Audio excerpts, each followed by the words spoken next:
Hey, and welcome to this episode of Connections, Coffee, and Confidence. So called because those are the three things every entrepreneur and business owner needs to create success. I'm Janice, and I'm so happy to have you here for my 101st episode. As promised, today is the part 2 of episode 99, where today I want to connect how knowing your audience critically impacts your messaging. Now, if you haven't listened to episode 99 yet, I'll link to it in the show notes, but the short version is that it covers, well, why I seriously dislike the standard ideal customer avatar audience model that is so often used, and what I prefer instead, as well as 3 major benefits to you and your business that come from knowing your audience.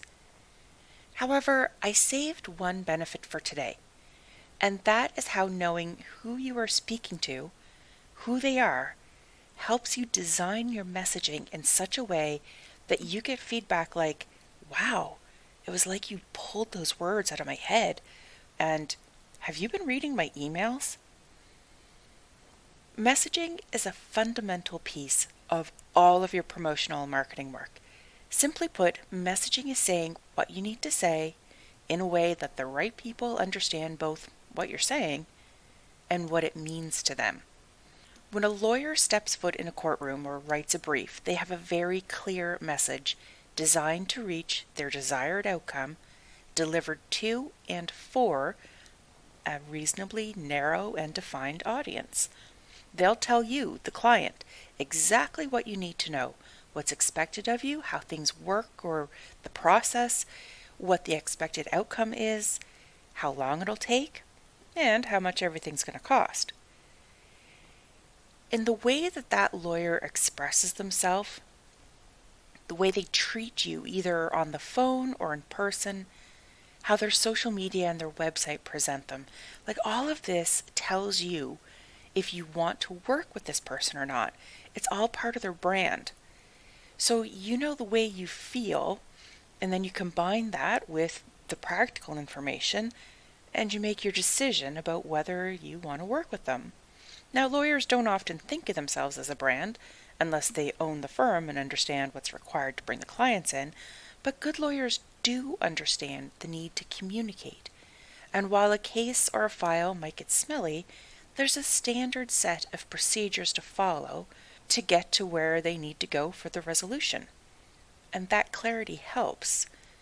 But when you're running a business, offering a service or a product that's maybe less clear-cut or that many others are offering, you might feel like you aren't quite sure what to say, let alone how to say it. You might find it hard to position yourself so that you stand out, so that people recognize what you offer as your offering, your product. But you're really no different from that lawyer in the example. You know all the necessaries. It's just a matter of putting them together in a way that makes sense and being confident enough to then deliver that message. Your messaging comes from a crossroads between your audience and your product. Your messaging will help explain why your audience wants your product, what it'll do for them. And this is where you'll hear people talk about the transformation that you, your service, your product offers. And that is such compelling language to use, isn't it? Your transformation. I love the way James Wedmore puts it. I see it used sometimes, and I know straight away that person is either a student or a listener of his. So he talks about using the phrase, so that, as a way to link what you're selling to the value or the transformation. So for example, hi, my name is Mallory, and I help busy creatives create a personal brand on LinkedIn so that they can turn their hobby into a profitable business. In that sentence, it captures what this particular business is, who it's for, what happens to someone who works with this person professionally. The message is clear. If you want to turn your hobby into a profitable business and using LinkedIn, you need Mallory's services. This is simply positioning Mallory and her services for her audience. I also really like the Tonic Site's positioning statement. Completely customizable website for the modern, stylish, creative. The website of your dreams? It's already mixed to perfection and waiting for you at the bar. Oh, I just think that's beautiful.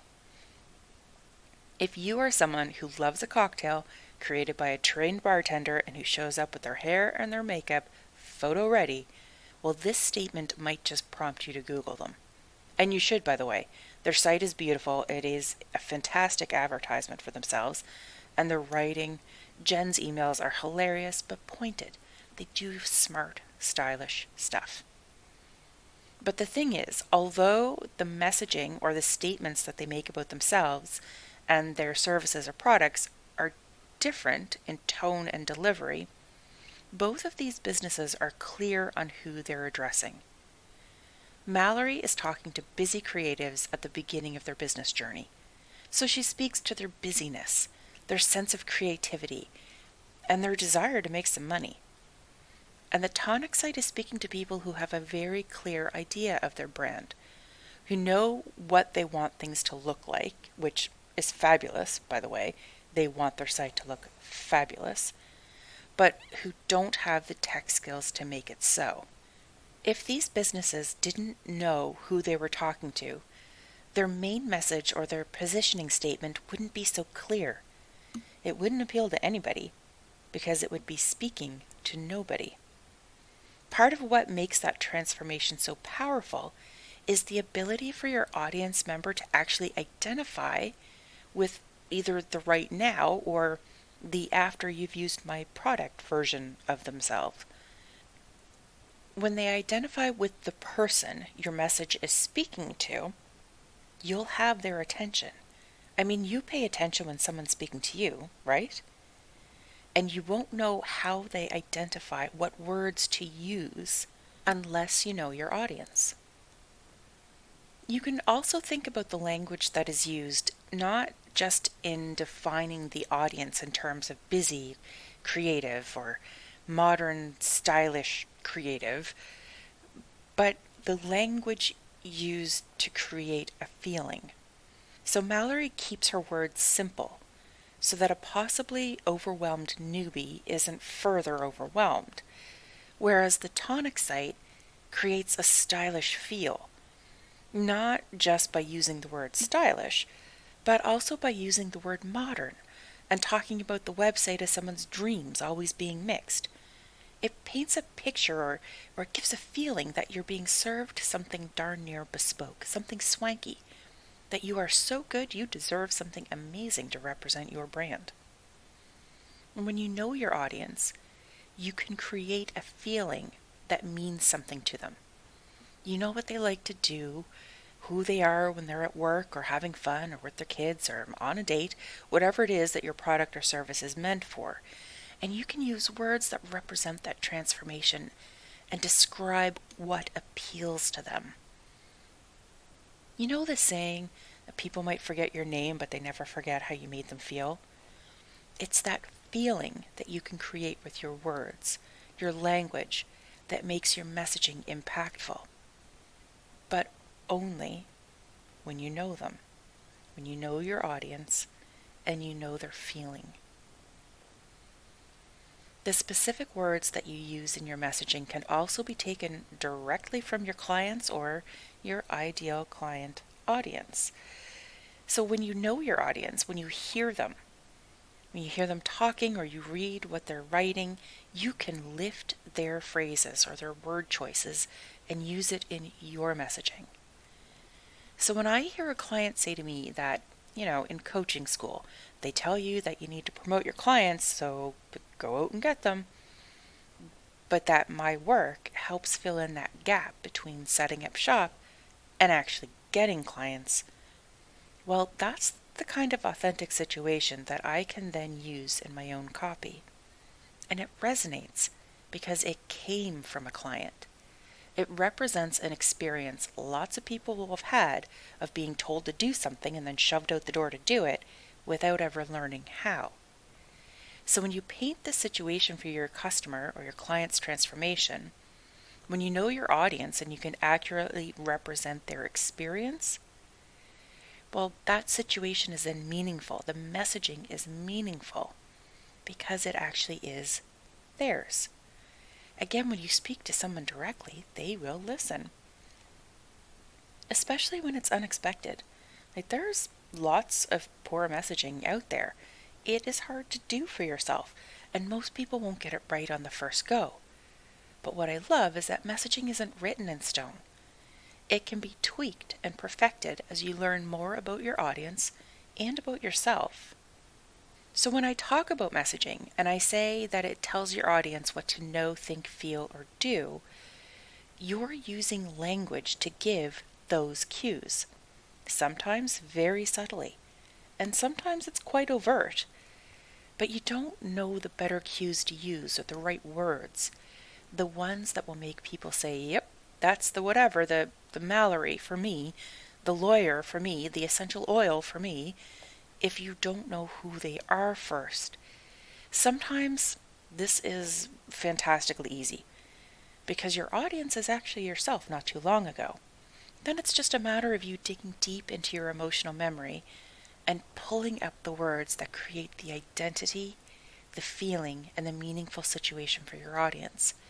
But if you don't know your audience or you aren't brave enough to speak directly to them, frankly, your messaging will be pants.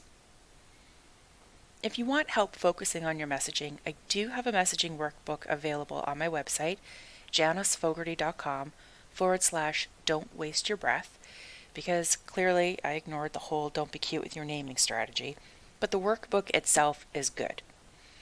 It's 11 pages filled with prompts and specific questions designed to help you narrow what it is you need to say, how you need to formulate your messaging in order to make that connection with your audience so that they know what to think, know, feel, or do after they've seen you or heard you.